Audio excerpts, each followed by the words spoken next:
Hi, welcome to my podcast, Becoming a Cut Flower Grower. I'm your host, Lydia, and I'm here to share my year of growing and selling cut flowers. I'll be giving you the lowdown on everything I'm doing and sharing all the highs and lows, the good times and the inevitable disasters, all in real time. Join me on my cut flower journey, starting right now.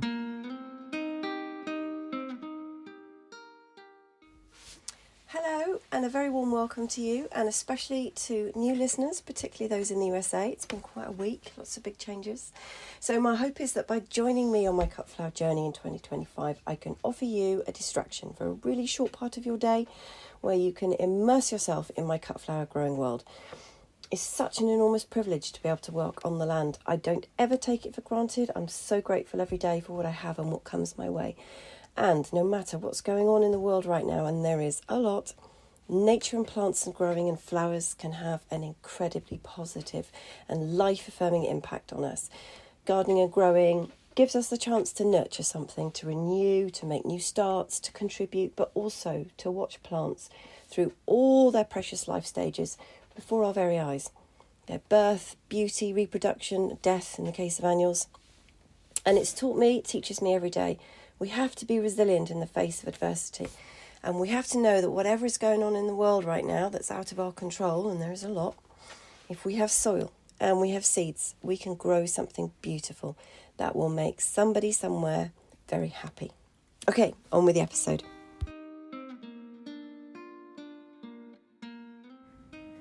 So I thought it might be interesting to look back on what I grew in my trial beds in 2024 and just do a bit of a review and see how I got on. So it was meant to be a bit of a practice. I had grown little bits of vegetables and bits and pieces up there, but nothing serious, nothing like cut flowers. So part of the reason for doing the trial beds was to really understand how the soil was going to work, what the light would be like, would there be enough, because we only get the afternoon sun. And also I was doing a lot of prep work, so I was still lifting turf right through the summer, actually. It took so much longer than I thought it would. And I obviously had all these seedlings in the greenhouse backing up, desperate to get outside. And then as soon as I put them outside, we had a really cold snap. And they just sort of sat outside looking absolutely terrified and didn't do anything for weeks. That was quite depressing. So I do remember having a bit of a plan at the beginning of last year and deciding that I would focus on 7 key cut flowers that I'd identified through my research as being great flowers for cutting, something hopefully that people would want to buy from me. And also they were quite straightforward to grow, not expensive. All these flowers could be done from seed. So as I say, I had 7. And going back through my notes now, it's no wonder I got in such a mess last year, because I've actually grown 24 different varieties, which probably muddied the water quite a bit. And as I said, I think in my last episode, if you're just starting out and you're not massively experienced, just limit yourself to 10. Do not do what I did, which is put 24 varieties in. So the main ones that I was going to focus, these top 7, would be sunflowers. Then I had statice, amaranthus, zinnias, cosmos, cornflowers, and strawflowers. And overall, they all did extremely well, apart from the strawflowers, because I put them in too late. But everybody else was absolutely brilliant. In fact, I think the zinnias were probably the most successful. Although I didn't sell that many of them, they were just gorgeous, although the colours were horrible because I bought mixed colours in the packet and I wouldn't do that again. The most successful in terms of sales were the amaranthus, which the florists absolutely loved, and also the sunflowers, and they were incredible. Only they grew a lot bigger than I thought they were going to. And we'll have another episode where we talk about staking and how I would do things differently this year, because it got a little bit out of hand last year. So I started off the season sowing sunflower teddy bear, which is a really gorgeous, kind of like a fluffy sunflower, very, very yellow. Doesn't really look like a teddy bear, but I mean, it's kind of that kind of colour and it's very fluffy. And they didn't germinate at all. So that was a complete waste of time. And I started them in March, but because the temperature was very cold, a lot of the seeds were quite slow to germinate anyway. So I didn't know at that point that I had dud seed and it wasn't going to germinate at all, never mind when it warmed up. Then I went on to do some sunflower evening sun, which is a really beautiful sunflower with these, just the flowers are just the most gorgeous colours. And they're branching, so multi-headed, which I didn't realise about, and I'm not 100% sure I would do them again. Or if I did, I would disbud them, because what I ended up with was these just enormous things that none of the heads were perfect, obviously, at the same time. And if you try and cut any of the flowers off that weren't any good, you then just end up with cut marks and it's visible. So they were all a bit of a disaster, to be honest. I had 3 different types of sweet pea, because I'm just obsessed with sweet peas. And I had Kupani, which is this heavily scented one, which I grow every single year and I love it. I also had a dwarf pink one and then an everlasting one, which was from seed that I'd had from a client's garden. And they did okay, but I didn't do enough volume. So I've gone all out with the sweet peas this year. I will have lots and lots. The amaranthus got sown next, and they were a new packet, brand new seed. They did very, very well. And then the status went in. Then I put some more sweet peas in, a variety called Tangier. Now, they are absolutely gorgeous. The colour's kind of like an orangey, pinky colour. They were really, really stunning. The Cleomes went in. Now, they all turned out to be Verbena bonariensis. So that was a bit of a disaster, but didn't really matter because I've now got masses of Verbena bonariensis. Climbing nasturtiums. Now, I thought these would be great. They didn't particularly climb. Now, these were ones that I bought from a supermarket because they were exceptionally cheap. And they weren't even from a posh supermarket. They were from more of a budget kind of supermarket. And I wouldn't have said they were climbing at all. So I'm wondering if this is the price you pay for buying really, really cheap seeds, that it's all just a little bit random and you either don't get what you want or you get something doing something a little bit different, or you end up with something that's absolutely incredible. So a bit of a mixed bag with that. I did lots of cosmos and I did cornflower. So I did white ones and then this really incredible dark black colour, which was gorgeous, but it did confuse people a bit because they didn't think it was a cornflower. So I absolutely loved it. I grew lots of snaps, but again, that was seed that I had collected myself in 2023. I also did some florists and some lychnis. Now, these are both perennials collected from seed. And I don't even know what happened to the lychnis. That's just completely vanished. I might have to go and find that. The florists are doing fine, but they're incredibly slow. So I've got lots and lots of little tiny plants that can go out, but they're only about maybe an inch across at the top. Slow growing. Nigella, planted some of that, did very well. Then I started on some sunflowers again, sunflower chocolate, which has a really, really, really dark flower head. And clearly I had a dark theme last year. I don't know what was going on with that. Anyway, all the sunflower chocolates got eaten by mice, which was a new one for me. I've never had a problem in my greenhouse before, but the mice, they just, caused no end of trouble. And just as fast as I was blocking up where I thought they were coming in, I'd go back the next day and they'd eaten something else. They ate all my broad beans as well, all the peas, so I had to do everything again. And they really loved the sunflowers. I think in the end, I ended up bringing the sunflower seeds and the beans inside and germinating them indoors because the greenhouse just got a bit risky at that point. Now, I've put here that I did some Mina lobata, Spanish flag, and some morning glory. And I think I kept them for my own garden, actually.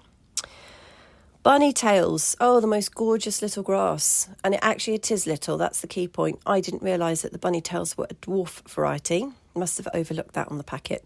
So they germinated. They came up. They were absolutely stunning. But they were about 3 or 4 inches tall. 10 centimetres maybe.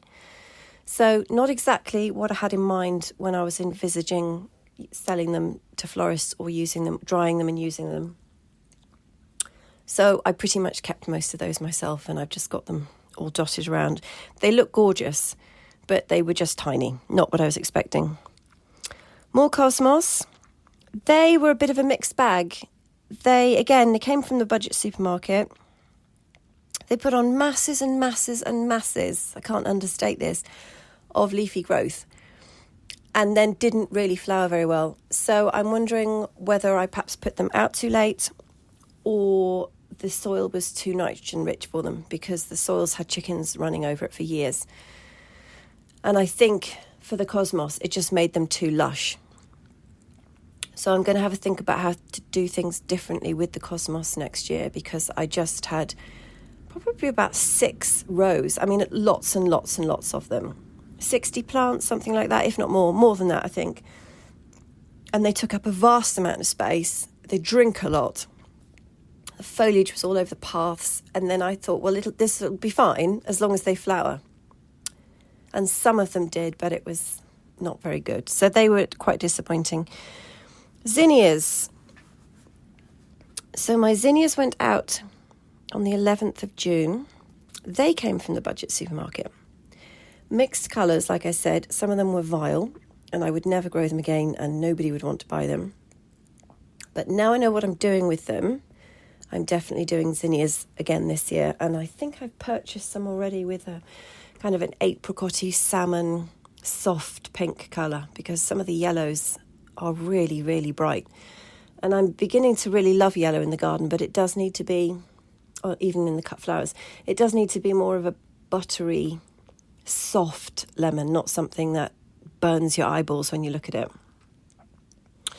So I'd had a go with zinnias years and years and years ago in my own garden, and it was a total disaster. And I think they need a lot more sunshine than I get in my garden. So I put them on the plot last year, not being that hopeful, but again, they were cheap. I thought I've got nothing to lose, and they did incredibly well. And I disbudded them exactly the right time that you're supposed to.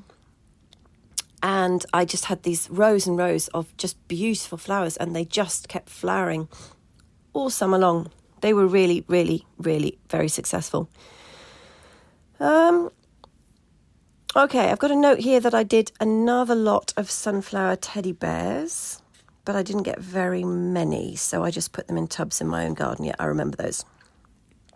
Right, Tithonia torchlight. This is a Mexican sunflower. This is a fantastic plant. I love these. They grow to about 6 foot tall, and they have these wonderful orange flowers. The foliage isn't particularly attractive, but the flowers are absolutely gorgeous. And they're, I think, pretty bomb-proof. I do them nearly every year. Put here that I grew some poppy seeds. I have no idea what happened to them at all. No, nothing. I put another type of sunflower in, Lemon Queen, which I thought was a perennial. And that's obviously my mistake. I assumed that you could buy the perennial from seed, and you probably can. The point I'm getting at is they turned out to be annuals. They were just bog standard yellow sunflowers, and they were absolutely delightful. I sold some of them, they were lovely, but they weren't what I was after, because there is a perennial sunflower which doesn't look like your proper sunflowers, but it is lovely, and that's clearly what I was after.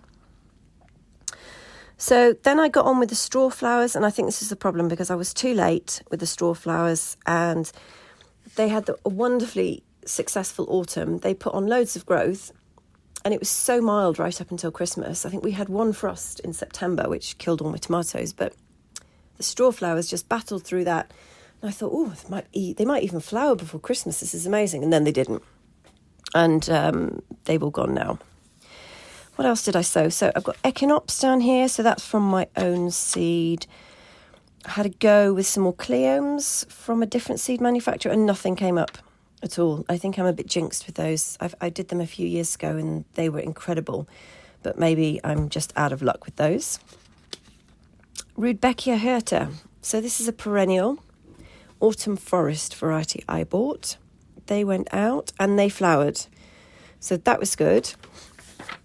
I did some more status. Oh, bells of Ireland. Now, I grew this for foliage and they just didn't germinate. They didn't come up. Nothing happened with those.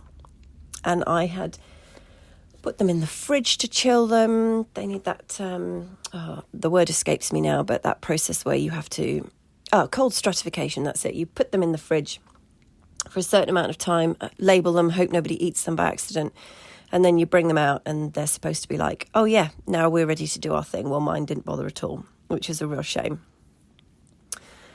Cosmos sulphureus.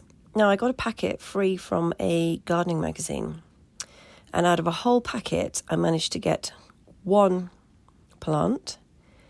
And again, the clue's in the name, sulphureus. It was a rather painful shade of yellow, so I wouldn't bother with that again. And I've got one final note here that says Amimagus, sown on the 18th of April, planted out on the 10th of June. Not a clue what happened to those. No evidence of that at all. So I think what we can probably conclude from that, looking back on it, is that I should have grown fewer varieties and done it in a more organised fashion. And I will be more aware of that this year.